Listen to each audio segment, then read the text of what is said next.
Au-delà du parti politique dont je fais partie, je suis d'abord un citoyen camerounais.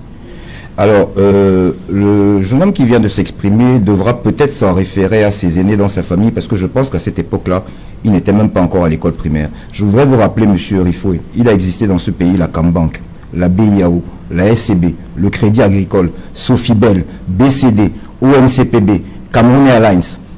Je m'arrête là, parce que nous y passerions la journée. Je voudrais vous rappeler que tout cela, votre leader charismatique l'a trouvé. À défaut de l'entretenir, il n'a rien créé. C'est de cela qu'il est question. Et au bout de 38 ans, il faut payer l'addition de cela. Donc, en tant que Camerounais, je ne sais pas où vous vivez, mais si vous vivez dans le même pays que moi, dans la même ville que moi, voilà, que vous ne voyez pas la misère ambiante et rampante autour de vous, mais je veux dire, il m'est arrivé de donner un exemple. Vous vous mariez aujourd'hui, ça se passe mal, elle s'en va. Vous en prenez une deuxième, ça se passe mal, elle s'en va. Vous en prenez une troisième, ça se passe mal, elle s'en va. C'est que vous avez un problème avec le mariage.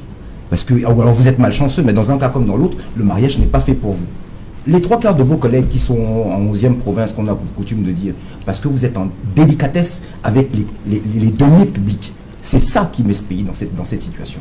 Maintenant, je voudrais aussi rappeler aux plus jeunes que ce soit Douala Mangabel ou Miobé, tout cela qu'aujourd'hui on a érigé au Panthéon camerounais ont eu exactement le même traitement que celui que M. Rifoé voudrait nous attribuer. Ils ont été traités de rebelles, ils ont été traités de tous les noms, certains ont été assassinés, mais nous prévalons tous d'eux aujourd'hui, je crois, y compris mon prédécesseur en parole. Monsieur Rifoé, il faudrait que vous compreniez, enfin, la crise du nord-ouest et du sud-ouest. Vous ne vous en êtes rendu compte que quand les armes ont commencé à crépiter. Mais bien avant cela, il y a eu des signes annonciateurs. Ces signes-là sont là. Le peuple gronde. C'est dommage parce que tous ceux-là qui vous envoient sur les plateaux et qui sont confortablement installés à Yaoundé ne seront plus là. Et vous devrez faire face. Votre progéniture aussi. Faites attention, on parle du Cameroun. On ne parle pas de vous et de moi. On parle de notre bien commun. Et personne ne le dilapidera. Plus c'est terminé. Je tiens à ce que vous le compreniez et vous le comprendrez de gré ou de force. Ok. Je ne sais pas si vous pouvez mettre faire un autre calvaire, parce que je crois que c'est un littéraire. Vous êtes docteur en droit d'auteur, c'est ça, non? Quelque chose comme ça. Non, vraiment, arrêtez de distraire les Camerounais. Je pense d'ailleurs que les nombreux téléspectateurs qui nous suivent se rendent compte à quel point ceux qui nous gouvernent nous méprisent. À quel point ils prennent par-dessus l'épaule les maux qui minent notre société et qui nous hantent du matin où on sort jusqu'au soir quand on rentre. Voilà un monsieur qui me déclare que 15, 20, 30 structures qui ont été viables jusqu'à ce que lui, on lui passe le témoin, n'ont plus été viables par la suite. Je vous interdis de m'interrompre. Je vous interdis de m'interrompre. Vous parlez de ce je vous interdis de traitement. Vous aviez quel âge en 82? Dites-moi quel âge vous aviez. Vous parlez de ce que vous ignorez. Ça n'a rien à voir avec l'âge. Non, si vous aviez 4 ans, vous n'en saviez rien. Ça n'a rien à voir avec l'âge. Donc, c'est votre père. Vous êtes incapable de votre père qui de ces entreprises. Voilà l'une de vos caractéristiques. Incapable de supporter la contradiction. Vous rentrez en transe. La contradiction doit être... Mais calmez-vous, monsieur Rifoé. Calmez-vous. Allez sous perfusion si ça ne va pas. Calmez-vous, monsieur Rifoé. Et vous prenez... Calmez-vous. Ce que je veux vous apprendre, ce que votre père vous a dit, moi je l'ai vécu. Ce que je veux vous apprendre, c'est qu'il faisait bon vivre dans ce pays. Ce que je veux vous apprendre, c'est que le monsieur qui a Yaoundé, que vous suivez, dont vous suivez la photo, quand il prenait le pouvoir ici, les comptes du Cameroun étaient ouverts, partout, ici et ailleurs. Ça, je vais vous le dire. Il n'y a pas un seul fonctionnaire qui a attendu un jour son salaire dans ce pays. Vous voyez, si vous vivez à Douala, la route qui mène au port, qui passe par le Carrefour, Tchékénis ou Arnaud, vous vous y mettiez à 15h, à 16h, vous aviez fait votre marché. C'est ce Cameroun-là que moi j'ai connu et que je peux donc comparer. Je ne suis pas un enfant du renouveau, des enfants nés dans le mensonge. Oui, parce que vous êtes un pur produit, ce n'est pas de votre faute, vous êtes victime de l'environnement dans lequel vous êtes né. Mais souffrez, si vous êtes véritablement docteur, d'apprendre aussi les autres. Ce Cameroun dont vous parlez est le vôtre, à vous tout seul et à vos camarades. Pourquoi les débats tournent toujours autour de ce que votre Manitou a appelé le tout petit parti politique? Mais voilà, des gendarmes qui ne dorment plus depuis 15 jours, à nos frais. détournés, comme d'habitude. Voilà un pays qui est sur un pied, on dirait, je ne sais pas, même le Nicaragua n'est pas comme ça, vous levez le matin, il y a des gendarmes partout. Pour seul ce petit parti-là. Mais ça veut dire qu'il y a un souci. Je voudrais que vous, comme l'a suggéré notre copanéliste, qu'à un moment donné, vous enleviez la robe. Et vous gardiez ce que vous avez encore d'humain, monsieur Rifo.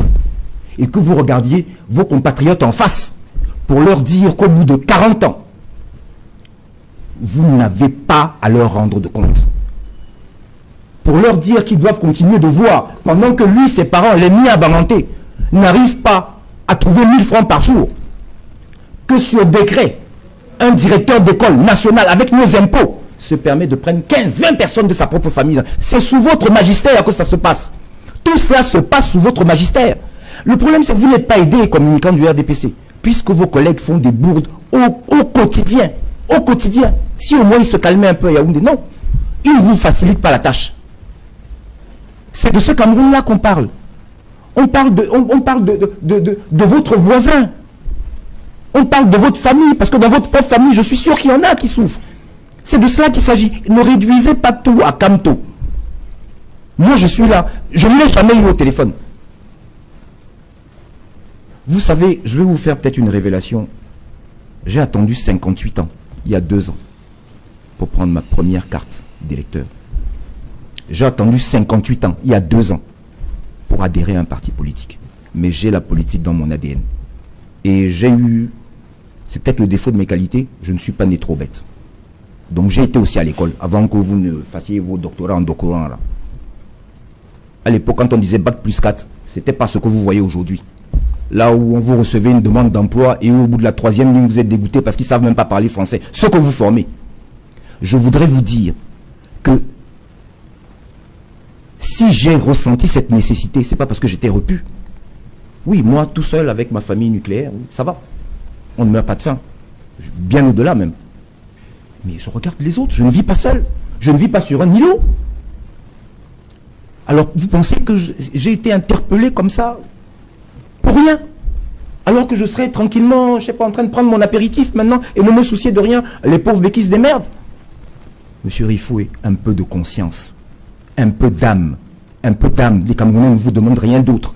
Et si vous ne pouvez pas, mais bon sang, laissez quelqu'un d'autre essayer.